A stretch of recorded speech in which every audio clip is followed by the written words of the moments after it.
Whew, okay. Uh, as usual, we'll do our routine checks. Is everything working? Hello? Okay, there we go. That's working, excellent. Sometimes it gives me this like weird delay when I start the stream for actually like obviously I have a preview of my stream up and sometimes it just doesn't start, which is a bit worrying. Um but yeah, that's there. Cool, that's working. Pause that. Lovely. Um is my chat working? It seems to be. Okay, I got chat up. Cool.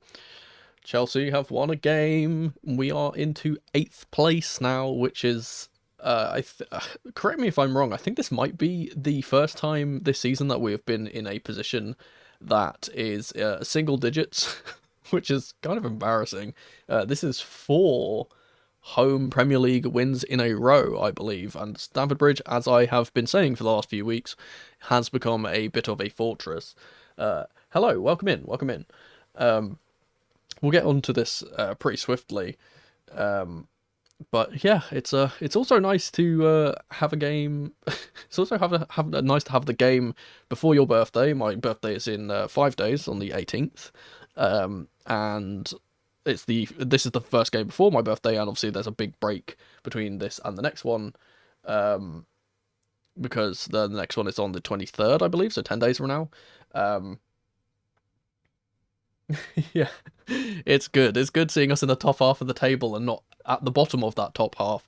And the two teams that we are above right now have very, very difficult games as well, which is very nice to know. Obviously, City and Newcastle are playing later today at 5:30, I believe. Which, let's be honest, I think if Newcastle win that, it will be a big shock to most of us. So I think we are guaranteed 9th at least. United versus Tottenham is a little bit of a kind of more up in the air one. I think Tottenham will win that, admittedly. So hopefully that will happen, and then we'll stay in 8th. Obviously, if we got a few more goals and Brighton lose against Wolves, we would have been up to 7th, which would have been great. But unfortunately, we only scored the 1. But yeah, let's get right into this. I'm gonna hit the intro, and we can we can talk about this game, which was pretty good. Lads, lasses, and the rest of the masses, welcome back to the channel. I'm Mono from Mono CFC, and this is GBU Live. There we go. Okay. God, man, it's funny because I have that delay. Like, I have that delay specifically, so the stream starts, or like this screen of my stream starts on the beat drop of the song, but every single time that it happens, I think that something's gone wrong and it's stopped. Anyway, right, welcome to GBU Live. As usual, we will be going from left to right. I'll go from the goods to the bads to the uglies, and then finish off on the positive note by finishing off the goods. I've actually got something special planned as well, because this is it's just for something that I put out a little while ago, and I'll get to that in a second. But let's start off with the first player that I'm going to be putting in here, and I know that a lot of people are going to disagree with me with this, but I think that personally he is my player of the match.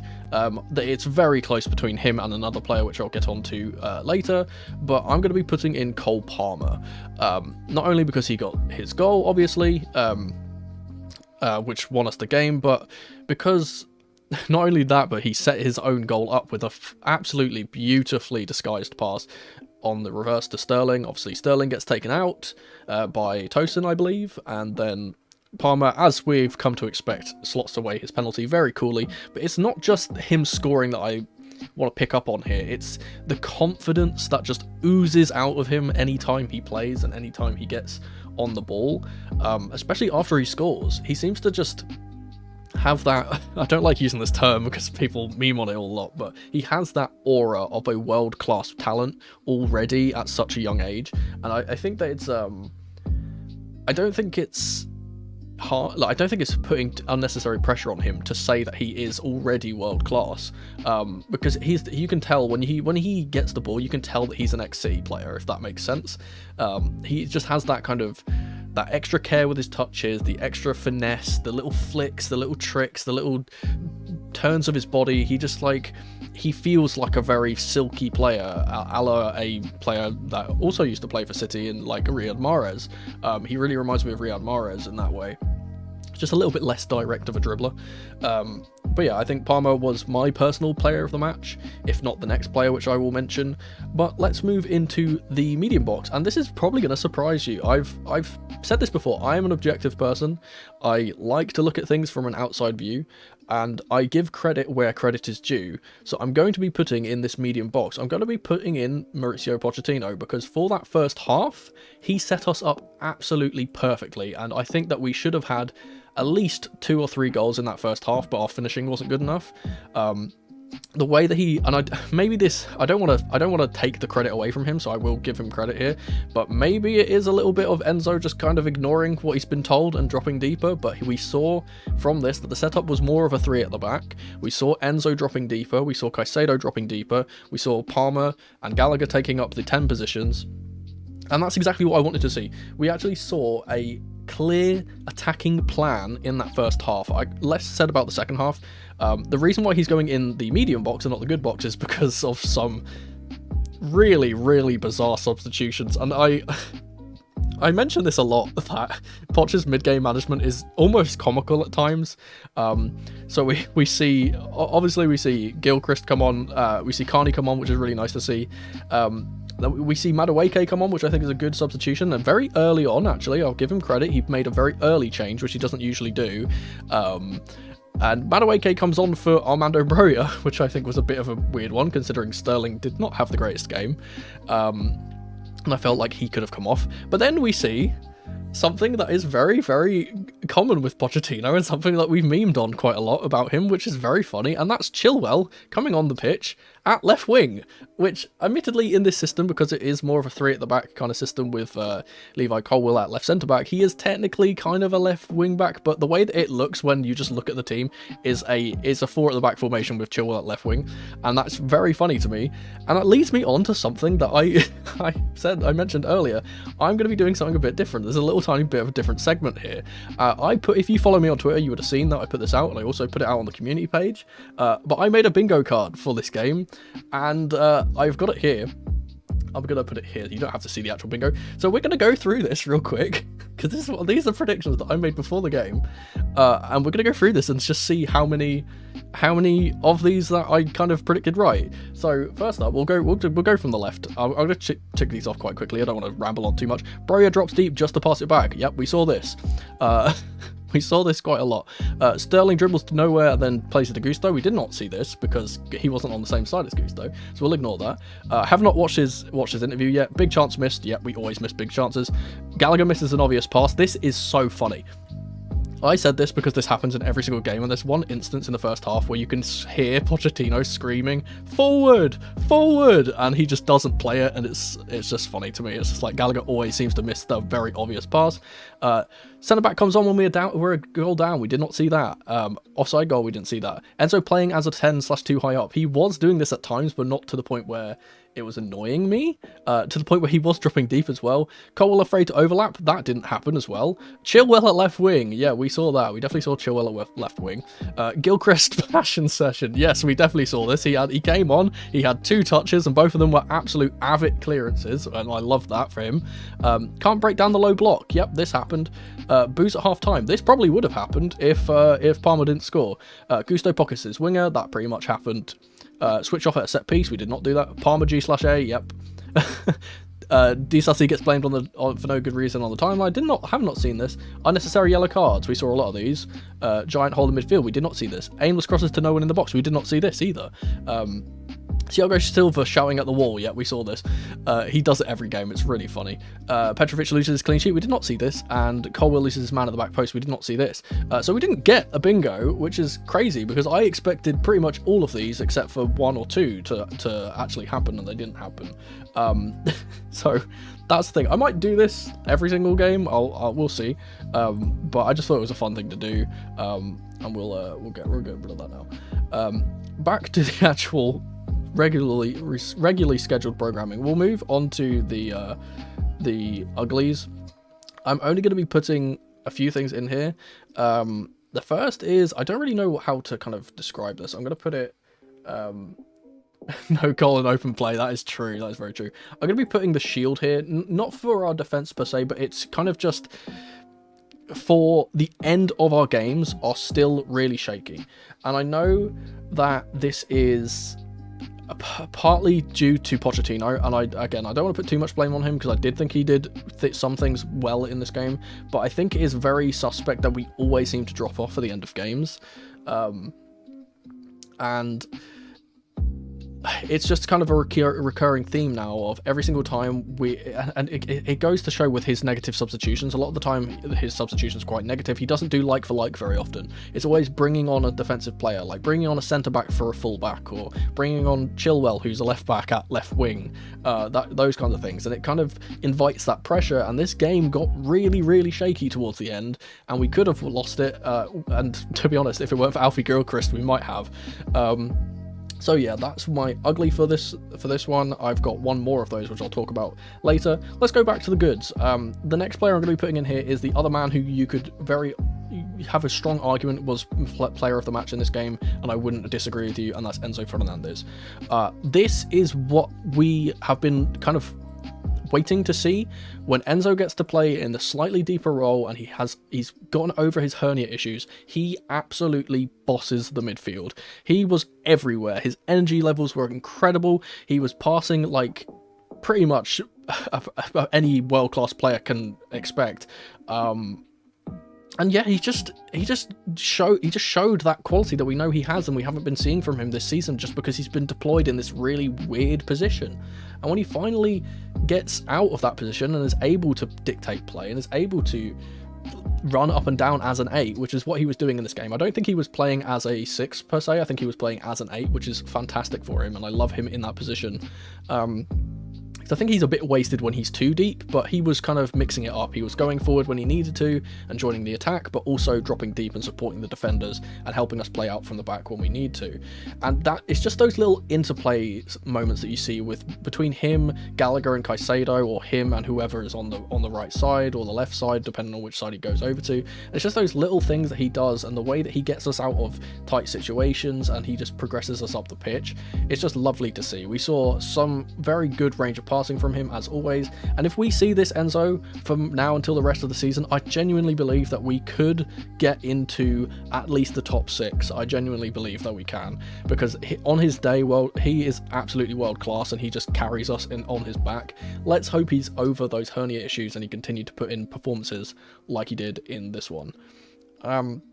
Let's move to the next bad, and this is not, again, this is my medium box. I will do the rebrand. It's coming soon, I promise. I'm working out some things, but it's coming. For the medium box, I'm going to be putting in a player that I don't think a lot of people would put in here personally, but I am going to, and that's going to be Armando Broja. I think that he overall had a decent performance in this game in terms of his centre forward play. I think that he was holding the ball up much better. He was running into the channels much better. He was actually keeping the ball and kind of getting into dangerous positions, which we don't see him do often. He kind of seems to drift around and not really do much. But the reason why he's obviously not in the good box is because his finishing still needs work. And I know that will come in time, so I'm not going to put too much pressure on him. I just think that this was a much more improved performance. And he needs this, and I think he will gain that confidence with more games as he plays more with Jackson, obviously away at AFCON. I think he will grow into the game more, and I think that he just did his job as much as well as he could, except for score, which was nice to see, because he was utterly woeful in the other game. So there we go. Let's go to the last ugly, and this is funny because I thought that someone's called it. Someone has called it. I was just about to say this. Hang on, I can't read your name. Axel in chat has absolutely called what I was about to say. So I was going to make an absolute first on this channel, and I was going to say that Anthony Taylor goes in the green box. I was going to say that, and I was going to say this was going to be a big thing. I was going to be like, I can't believe I'm saying this, but Anthony Taylor is going into the good box, because the first half, I think he refereed absolutely perfectly. The first half was lovely. He was really free-flowing. It was exactly what you want to see from a derby. But then the second half happened, and he's ended up in here, because you could just tell. You can just tell that you could just tell he just didn't want us to win this game. He just giving yellows for absolutely nothing. He gave Disasi a yellow for clearing the ball, which was weird. He gave Enzo multiple fouls when he won the ball clearly. I just can't. No, Gusto. See, people say Gusto should have been sent off. He shouldn't have been sent off. And I hope that they send out. You know, they sometimes do that thing where they push out the VAR conversation they can hear, because I guarantee what they said is that the reason why Gusto's tackle is not a red card and is a yellow is because he's pushed in the back before it happens, so he's out of control. And I think that, yeah, Taylor, I did this a while ago. He gets his own picture because I just know that whenever he referees our games, he's ending up in this box. But yeah, so I think that's basically the reason why Gusto's wasn't a red. I don't think it's an intentional foul. I think it's more he's trying to kind of gain his balance whilst trying to win the ball at the same time, and he's just a bit out of control. So apart from that, I said a lot of the things which he kind of did in this game, and I guess you can attribute that to putting him into the red if you do think that is a red card, is that a lot of the things that he just did in this game were just absolutely nonsensical. Why was there about like 2 extra minutes added on to the 5 that was added on, by the way? I actually did. Yeah, I did. I had the Taylor picture before the Petrovich picture. That's really funny. I didn't actually notice that. Oh god. But yeah, just this is a bit of a funny one, but like we always see it whenever he referees our matches, so I thought I'd put that in there. Let's go back to the goods, and the next player that I'm going to be put in here is a man that I just mentioned actually, and a player that I think goes under the radar, and I said this on Twitter. It's Axel Disasi. I think he had one of the best games that he's had in a Chelsea shirt, if not the best in this game. Especially his first half, he was being so penetrative with his passes, he was carrying the ball out, he was being aggressive in his defending, which is something that we know he can be, and didn't really put a foot wrong defensively either. I thought that he put in a very solid centre-back position, and especially because I think that he's a player that gets clowned on quite a lot on social media. He gets blamed for things that aren't his fault quite a lot. I personally really like him, and obviously we've been seeing people just compare him to Bashir Humphreys and say that he should be out of the team for Bashir Humphreys, which is absolutely nonsensical. On his day, Disasi is a very good centre-back, and I think that today was his day, and he put in a very good performance. I've got one more medium that I'm going to talk about, and then we'll finish off with all the positives. And this is just for what I'm going to call the usual suspects, right? So I'm going to put this here. It's just for the usual suspects, your Gallaghers, your Sterlings, your Broziers to some extent.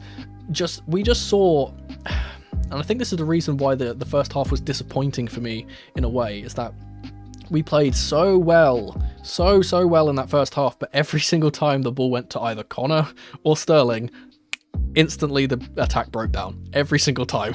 And it's really upsetting because I really like Conor Gallagher, and I love the way that he puts himself about. I love the way that he cares for the club very clearly, but he's just not technically sound enough to play in that midfield with 2 absolute ballers in Caicedo and Enzo. It just doesn't work. He doesn't fit there, and I feel like if we had a different player in that role, that we probably would have gotten more than a couple of goals in that first half. Likewise with Sterling, I think despite his experience, despite his age, he is still not the finished article as a forward, and he is getting that slow decline. And whilst I think that everything he does up until he gets to the box is really, really good, as soon as he gets to the box, it just all goes downhill. So, as I said, I don't think they had the worst performance, but in comparison to everyone else on the pitch, they were utterly below them.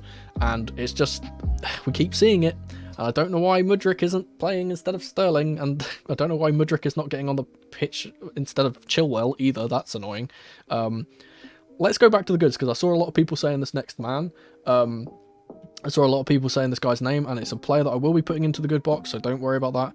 And that is Levi Colwill.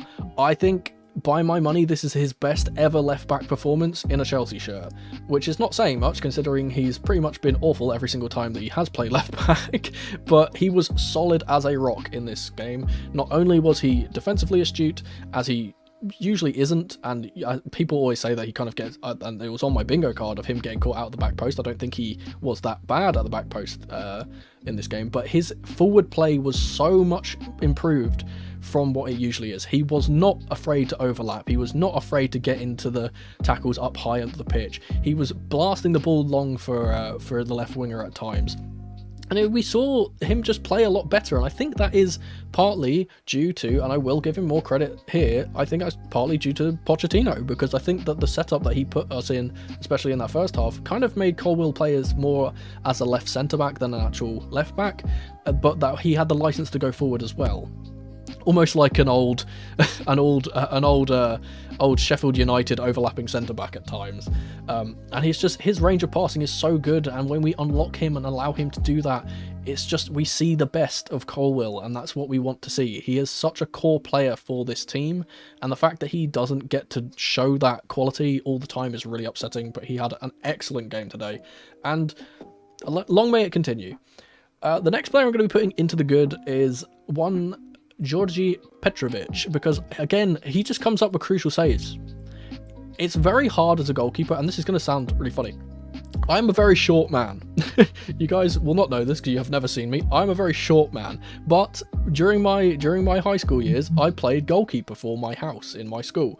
It is very, very hard as a goalkeeper to keep concentration for 90 minutes, and especially when you're not always having to do something. And when you are called upon in those crucial moments, you have to be spot on, and he was absolutely spot on in this game. Made some crucial saves. Again, he's just so commanding. He comes out and claims things which we didn't always see. He's very vocal. We hear him shout keeper at every corner, and he just makes everyone else feel less nervous. And even though the end of this game was a bit nervous, I think for the overall game and the first 70 minutes, the back line just seems so calm, and he just makes everyone seem much calmer in there. I haven't actually put one player in this good box who I don't know why I neglected to mention in my notes, so I'm going to put him here, and that's Moises Caicedo. Where is he? Oh, my thing is lagging. There we go. Moises Caicedo. Again, just with Enzo, just an absolutely incredible performance, and I think this is really indicative of how people view him, Moises Caicedo, because obviously he has the big price tag and he has the background of coming from Brighton and that thing, and I think again he just goes under the radar for his performances all the time. Excuse me. I just feel like he just goes unnoticed, and then when he makes bad games, when he has bad games or slightly less than average games, he gets hounded by the media. We've seen so much in the media this week about Caicedo being awful. It's like, oh, he's not being deployed doing his thing, and I don't think that's his fault. And as I said, I have a plan for a video that I'll be making soon based on Pochettino's tactics overall this season so far, and what I would change, and what I think he's got right, and what I think he's got wrong. That's going to be a video that's going to be in the intermediate between now and the next preview for the Middlesbrough second leg rather. And I'll be talking about that. And one of the things which I think is happening a lot is Caicedo is being played in such a... He's not really being played to his strengths, but he is still performing adequately. Obviously, like I said, I'll get onto this in more detail in that video, but the main thing is that he is so good as a press-resistant passer, in that he is so good at receiving the ball under pressure and then just completely getting out of tough situations. And we don't really see that from him, and I think people just kind of see him as a terrible...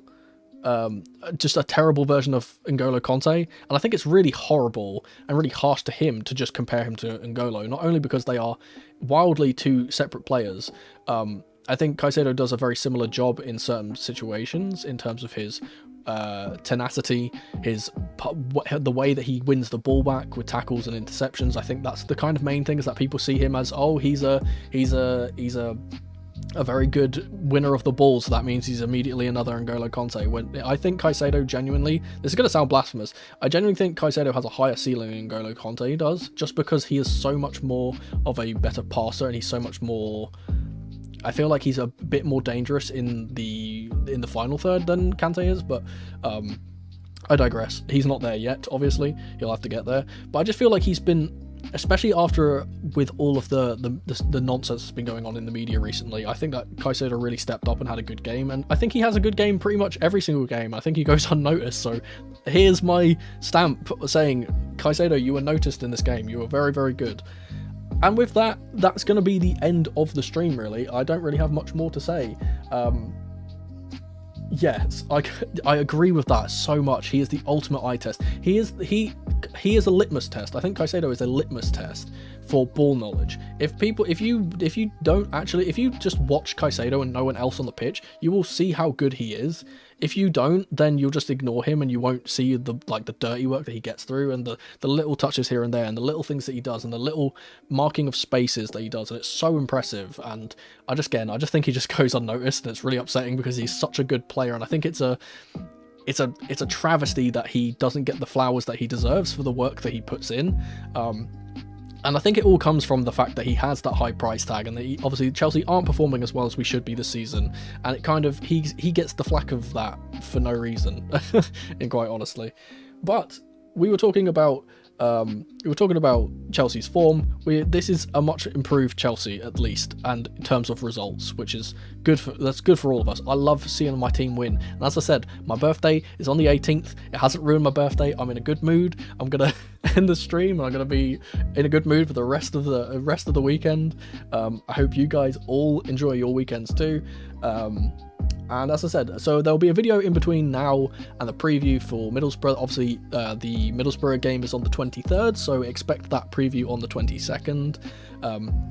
As you could probably tell, my voice is giving out because I am not in the greatest health at the moment. It's very cold and I'm ill, but there we are.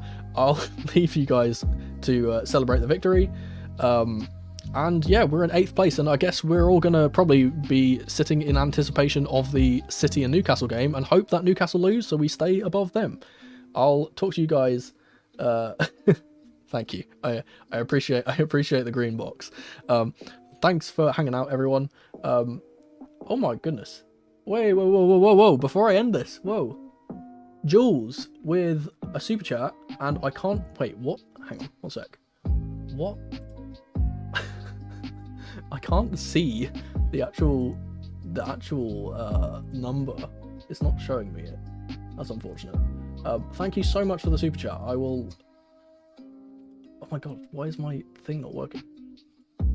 Am I going crazy? What currency is that? Oh, sorry, you took me off guard really badly. My chat is now being really weird and not working. But yeah, thank you for the first super on the live stream. That doesn't happen very often, so I appreciate that so much. Especially when I'm about to go, and thank you for the birthday wishes as well. I said I'll give you another shout out in the it's local currency, but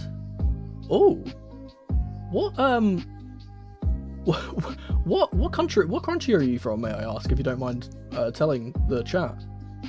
I don't recognise that currency. My geography is actually very good. It's one of the things I pride myself on. Is it Thai? Oh, that's so generous of you. Thank you. You're a Brit living in Asia. Oh. It's nice to get that from a fellow Brit, I guess. Oh, that's so sweet of you. Sorry, you've taken me really off guard. That's really sweet of you. I don't get donations. I never really ask for donations. I don't do this for the monetary the monetary value of the channel or anything. I do this as a hobby because I just love this club so much. I love this community that we've built, and yeah, thank you so much for that. I'll any cash that I do get from my videos and from my streams and from donations and stuff, they will go straight back into the channel. That's just how I kind of run things. They'll go to improving my setup and the way that I edit things and that type of thing. So buy a beer for my birthday. Unfortunately, I'm a person that's sworn off alcohol. It might sound stupid for a person who's a Londoner, but I don't drink. I'll definitely get a non-alcoholic beer in your name. Thank you for that. Yeah, that sounds like a very good positive note to end the stream on, and thank you so much for that again. That's really generous of you, and I hope you have a good day. I hope everyone in the chat has a good day, and I hope your weekend is fantastic. Let's celebrate because we can right now, and it's a very good thing to be able to celebrate as a Chelsea fan. We haven't been able to do it. We're in the top 8. Let's go. Come on. All right, I'm going to hit the outro. Thank you guys for hanging out, and yeah, I'll see you in the next video, whenever that is. Peace. But that was just my GBU match review for this week. Thank you ever so much for watching. Let me know your thoughts on this match in the comment section below, and if you'd be so kind, subscribe to the channel and leave the video a like if you enjoyed. Don't forget to tap the notification bell so you never miss a video from me, or check out some of the other videos on the channel on screen right now. I've been Mono from Mono CFC, and remember, in the rain or in the dry, keep that blue flag flying high. Come on, you Blues.